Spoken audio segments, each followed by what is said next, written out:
Hi, this is Joseph Gallegos from Greywater Green. This is another one of our houses that we've done a Greywater system on.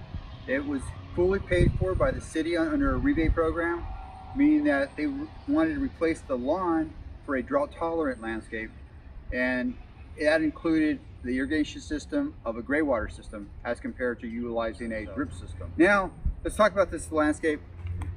We have the Aquifer Pipe. It's a foot underneath the ground, and it has 3 laterals on each side of this yard. This side of the yard is done with with shower water, and the other side is done with laundry water.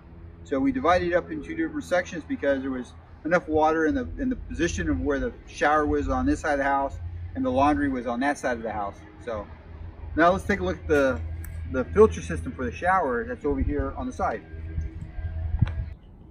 So this is the filter system.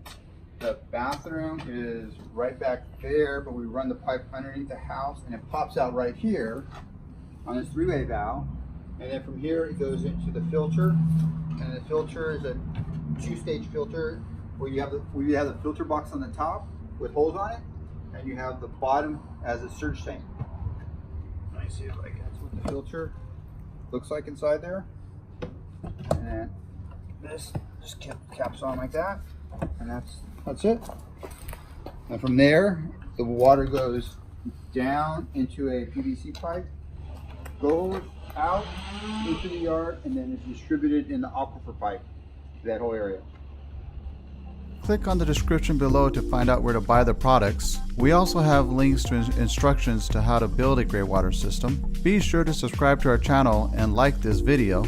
We would also love to hear your questions, and also share how you prevent climate change. Put those in the comment section as well.